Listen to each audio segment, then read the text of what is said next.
नमस्कार। जय जय राम, जय सिया राम, जय हो बागेश्वर धाम सरकार, जय हो हनुमान जी महाराज। मेरे प्यारे सभी दर्शकों, आज के इस वीडियो में एक लड़के के उस बाप का कुत्ता बनने का जबरदस्त वाकया मैं सुनाऊंगा। अजीबो गरीब कुत्ता जिसको देख करके वाकई आपकी चीखें निकल जाएंगे।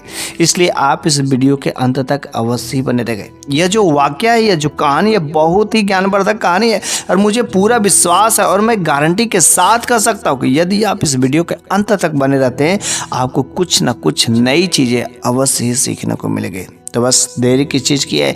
यदि आप भगवान के भक्त हैं, भगवान पर भरोसा करते हैं, तो कम से कम आप इस वीडियो को लाइक कर दीजिए। तो बस हम लोग भी चलते हैं कि आखिर उस लड़के के बाप पर भगवान का ऐसा क्या कहर बरसता है, कौन सा गुनाह किया था जिसकी वजह से उसके साथ ऐसा हश्र हो गया। आप भी यदि ऐसा बात जानना चाहते तो इस वीडियो के अंत तक अवश्य बने रहिएगा। तो एक बार की बात है कि एक साधु बाबा जो भगवान के बहुत बड़े भक्त थे, भगवान के पूजा पाठ में लीन रहते थे। भगवान ने उन्हें सब कुछ दिया था, लेकिन वे एक भी अपना जितना भी कुछ उनके पास धन आता था, धन मिलता था, वह अपने ऊपर नहीं खर्चा करते थे, बल्कि वह उन गरीब में, उन लाचार में, उन बेसहारों को वह दान कर देते थे, लुटा देते थे, खिला पिला देते थे। वे ऐसा मानते थे कि आखिर मैं क्या करूंगा, मैं इतना धन का क्या करूंगा, लोग यूज कर लेंगे, किसी का भूखे का पेट भर जाएगा तो अच्छा होगा। और वे यही समझते थे कि अगर भगवान का सेवा करना है तो उससे अच्छा है कि उन गरीबों को, उन बेसहारों को हम यदि सेवा करते हैं तो वह भी एक भगवान का सेवा ही होता है।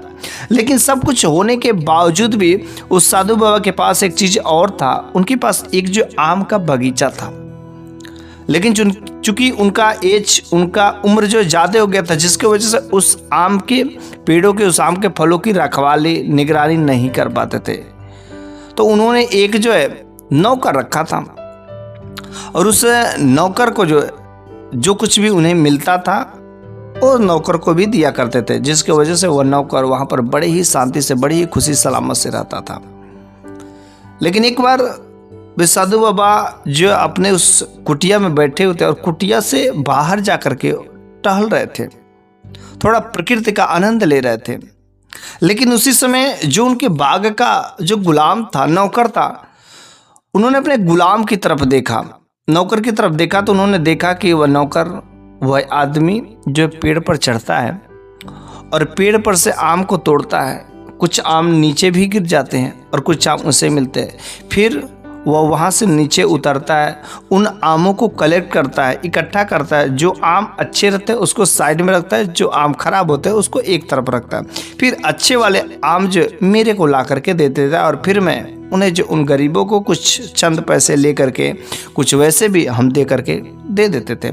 लेकिन इसके बावजूद, इन सब काम करने के बावजूद भी वह जो है खाना खाने बैठता है। जब वह खाना खाने बैठता है तो वहाँ पर जो एक कुत्ता आ जाता है, तो उसने देखा कि उसके बगल में कुत्ता है और कुत्ता लग रहा भूखा है और पता नहीं है जो कुत्ते को देगा कि नहीं देगा। तो उसने देखा कि एक रोटी दिया, कुत्ता खा गया। दूसरी रोटी दी, वो भी कुत्ता खा गया। कुत्ता काफ़ी भूखा था, काफ़ी इधर उधर घूमा था, काफ़ी भूखा था। उन्होंने एक और रोटी दी, वो भी कुत्ता खा गया। 3 की 3 रोटियाँ सारी उसके टिफिन बॉक्स में, मात्र 3 ही रोटियां थे, वो भी तीनों की 3 रोटियां कुत्ते को खिला दी। साधु बाबा ने कहा, अरे यार, ये तो बड़ा गजब का आदमी है, अपने नहीं खाया, कुत्ते को खिला दिया, आखिर क्या बात है, चलो इससे चल करके पूछते हैं। तो उस साधु बाबा ने उस शख्स से पूछा कि बेटा, तुम यहाँ पर आम तोड़ते और काफ़ी मेहनत का काम है और काफ़ी तुमको भूख भी लगी होगी, तो तुम जो है आखिर 3 के तीनों रोटियां, जितनी सारी रोटियां तुम्हारे पास थी, आखिर इन रोटियों को जो आखिर क्यों सारे के सारे कुत्तों को खिला दिया। बस कहा कि बाबा जी, कुत्ता काफ़ी भूखा था और मेरे को लगा ये भूखा है, इस वजह से जो मैंने खिला दिया। तो साधु बाबा ने सोचा कि इसे और ज़्यादा रोटियां लाने की जरूरत पड़े, क्योंकि अगर इसे 3 रोटी खिला दिया तो जो है 5-6 रोटियां तो इसको भी तो खाने के लिए चाहिए, काफ़ी मेहनत का काम करता है। तो इसके लिए साधु बाबा ने कुछ अनाज का व्यवस्था करा करके उसके घर पर, उस नौकर के घर पर जो भिजवा दिया और उसकी पत्नी से कह दिया कि देखो, आज के बाद जो है तुम अपने पति के लिए 3 रोटियां नहीं बल्कि 10 रोटियां पैक करना टिफिन बॉक्स में। तो उन्होंने कहा ठीक है, जैसी ही आपकी महिमा, जैसा आप चाहते वैसा ही होगा। फिर जो अगले दिन उसकी पत्नी ने 10 रोटियां पैक की थी। अब तो साधु बाबा फिर से उस लड़के को उस दिन भी देखते, आम तोड़ता, बीनता, वैसे ही काम करता। और काफ़ी जब मेहनत का काम हो जाता तो उसे भूख लगती, तो वह जब खाना खाने के लिए नीचे उतरता है तो आज वो अपने टिफिन में 10 रोटियां देखता है, बड़ा खुश होता है। लेकिन बगल में फिर से वही कुत्ता 1 रोटियां दिया, 2 रोटियां दिया, 3 रोटियां दिया। ऐसे करते करते आज वह कुत्ता जो 10 की 10 रोटियां खा गया। बाबा जी फिर देखा, बड़े हैरान हुआ, क्या कि आखिर ये सारी की सारी रोटियां जो तुम इस कुत्ते को क्यों खिला देते हो? इतने मेहनत का काम करते हो और जब तक तुम्हारे शरीर को एनर्जी नहीं मिलेगी, भोजन नहीं मिलेगा, तो तुम काम कैसे करोगे? बताओ, इस वजह से आखिर तुम्हारा इस कुत्ते से क्या संबंध है? इतना कुत्ते को क्यों जानते हो? तो वह कहते कि नहीं बाबा जी, छोड़ दीजिए, जाने दीजिए, ये सब राज की बात है, रहने दीजिए, इसको छोड़ दे, उतना ही बेहतर होगा। बाबा जी ने फिर से कहा कि देखो, इसकी सच्चाई मुझे बतानी ही पड़ेगी। उस नौकर ने कहा नहीं बाबा जी, ऐसी कोई बात नहीं है। उन्होंने कहा नहीं, तुम्हारे उस कुत्ते से कुछ संबंध तो जरूर होगा, आखिर इतना ऐसे क्या करते हो? तो अगले दिन भी उन्होंने उसकी पत्नी से जाकर के कहा कि देखो 10 की जगह जो है तुम 12-13 रोटियां पैक करना। और बस अगले दिन 12-13 रोटियां पैक किया।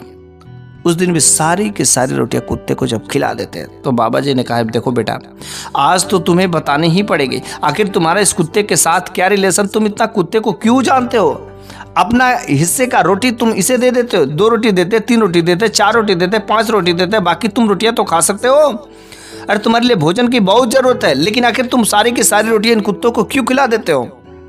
वो कहता है कि बाबा जी आप क्यों इतना मेरे पीछे पड़े हैं? उन्होंने कहा अरे तुम मेरे नौकर हो, मेरे बाग में रहते हो, और मैं तुम्हारी खातिरदारी नहीं करूंगा तो कौन करेगा? भूखे रहोगे, कुछ हो जाएगा तो मेरी जिम्मेदारी होगी ना, इस वजह से आज तुम्हें बताना ही पड़ेगा। तब जाके वह नौकर जो है बताना शुरू करता है। लेकिन जैसे वह बताना शुरू करता है, कुत्ता उधर बगल में बैठा हुआ रोना शुरू कर देता, उसकी आंखों से आंसू टपकना शुरू हो जाते हैं। तो उस नौकर ने कहा बाबा जी, जब आप इतना जिद पर आ ही गए तो चलिए मैं आपको बता ही देता हूं। ये जो कुत्ता है ना, ये कुत्ता नहीं है, ये मेरा बाप है, मेरा बाप। उसने कहा आपका, तुम्हारा बाप? आखिर ऐसे कैसे हो सकता है? उसने कहा हाँ बाबा, ये मेरा बाप है, क्योंकि ये बंदा जब जो है अपने जवानी में था तो इसके पास बहुत ढेर सारे धन दौलत पैसे थे, पैसे की कोई कमी नहीं थी, लेकिन यह भगवान को 1% नहीं मानता था।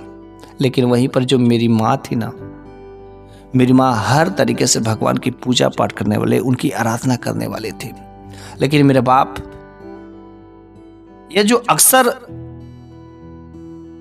जो है उन लड़कियों के साथ में, उन औरतों के साथ में अपनी पत्नी को छोड़ करके किसी दूसरी पराई औरत के साथ में वो रातें रंगीन किया करता था, उन पैसों का नाजायज फायदा उठाता था। और यहाँ तक तो ठीक था, मेरे पिताजी ने, मेरे इस बाप ने एक तवायब को जो है अपना रखैल बना कर रखा था। वो जब चाहता तब उसके साथ पूरी रात रहता, और मेरी माँ अगर कभी बोलती तो बस इसे मारना पीटा शुरू कर देता। इसलिए माँ ने बोलना ही छोड़ दिया। माँ के सामने ही घर में ला करके किसी दूसरी औरतों के साथ में वो रातें रंगीन किया करता था।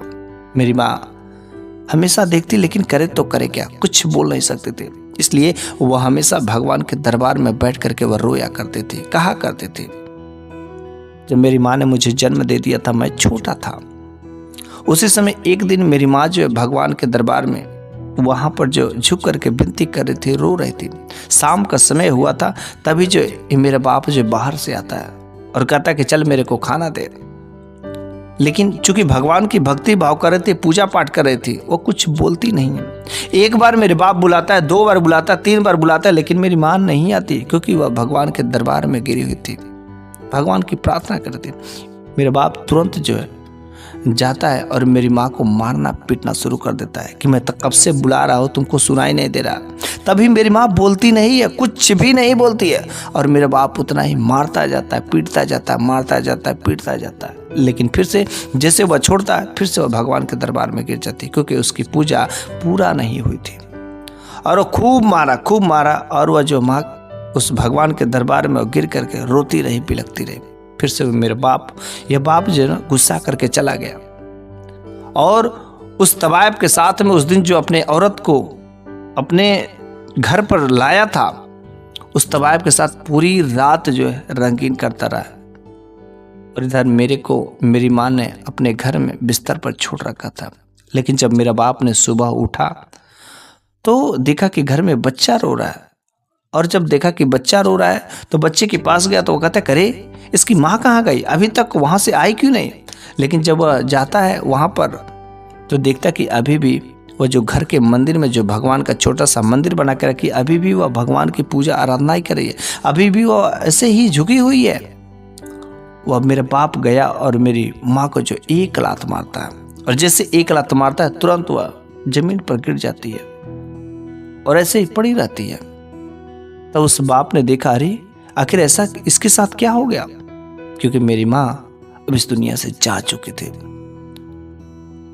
मेरी माँ मर चुकी थी। मेरे बाप ने मेरी माँ को मार दिया।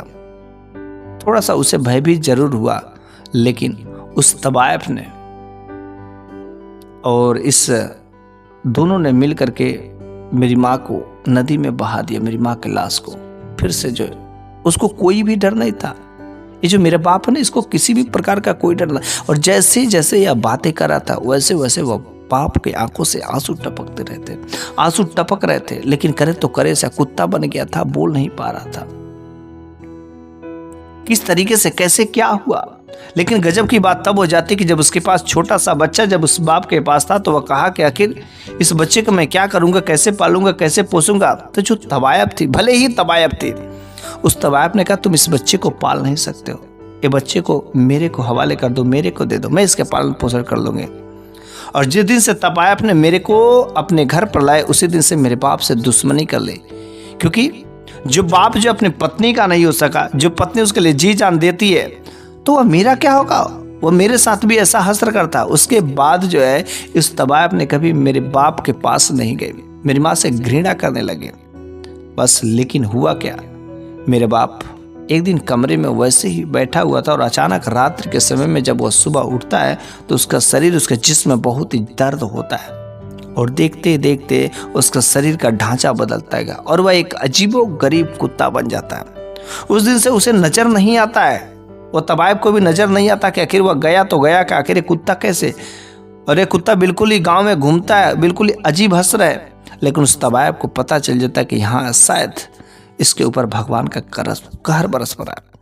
और उस तवायफ ने मेरे बाप के साथ में जो कुछ भी गलतियां करता, गुनाह किया था, कोई बात नहीं है, लेकिन उस तवायफ ने मेरे को पाला था। फिर जब तवायफ का अचानक एक दिन ऐसा होता है कि उसकी भी मृत्यु हो जाती है।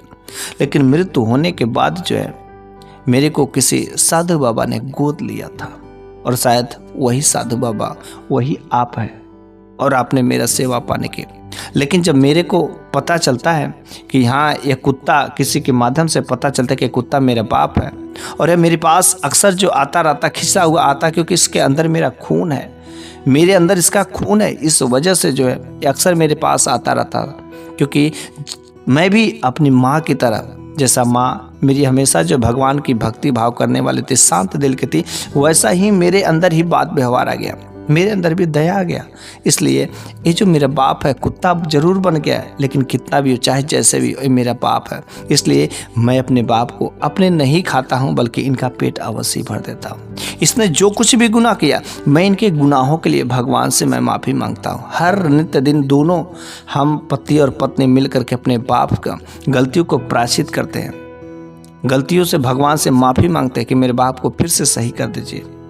उस दिन साधु बाबा ने कहा, देखो बेटा, आज के बाद तुम नौकर नहीं रहोगे।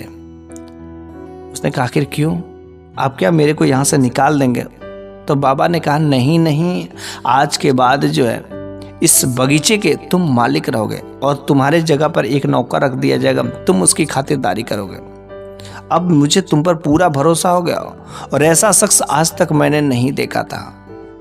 तुम जो आज से फ्री रहोगे, मुफ्त रहोगे और जितना अधिक से अधिक समय भगवान की भक्ति भाव में दे सको, ताकि अपने उस बाप को फिर से कुत्ता से इंसान बना सको। काफ़ी समय तक, लंबा समय तक वह भगवान के दरबार में भगवान से दोनों पति पत्नी पूजा पाठ करने के बाद जो आखिर उनकी विनती सुन ही ली और उस बूढ़े बाप को जो कुत्ता बन गया था ना, उसको इंसान बन गया। लेकिन जैसे ये इंसान बना, इस बार वह ऐसा गलती नहीं करता। उसका आंखें खुल गई थी, क्योंकि उसने जैसा जैसा कर्म किया था उसको सजा मिल गई थी। अब वह भी भगवान की भक्ति भाव, भगवान की आराधना करने में भी वह लीन रहने लगा। उसे भी अब धन दौलत का कोई लालसा नहीं, बस भगवान के दरबार में भगवान का आस्था लगाने से सब कुछ मिल सकता है। तो बस आखिर आपको पता चल ही गया कि उस बाप ने ऐसा कौन सा गुनाह किया था जिसकी वजह से उसके साथ में ऐसा हश्र हुआ था। यदि आप भी, यदि हम लोग भी, यदि कुछ ऐसी अजीबोगरीब हरकतें करते हैं जो नहीं करना चाहिए, यदि ऐसा काम करते तो अवश्य भगवान भी हमें कभी छोड़ेगा नहीं। हमें अपने कर्मों का फल तो मिलता ही मिलता है। सभी को इस धरती पर जो भी आया, जो भी पैदा लिया, सारे के सारे लोगों को अपने कर्मों का तो फल मिलता है। जैसा कर्म करोगे वैसा ही मिलेगा, जैसा बीज बोओगे वैसा ही काटोगे। इसलिए हमेशा हमें अपने कर्मों पर ध्यान देना चाहिए, अच्छे कर्म करना चाहिए, किसी दूसरे प्राणी का दिल नहीं दुखाना चाहिए, कष्ट नहीं देना चाहिए। यदि हम जो है किसी दूसरे की सहायता करते हैं तो भगवान हमेशा मेरी सहायता करेगा। तो बस आज की कहानी मेरी यहीं पर समाप्त हो जाती है, लेकिन अगले वीडियो में मैं फिर से एक नई शानदार कहानी के साथ में हाजिर हूँगा। तब तक के लिए धन्यवाद।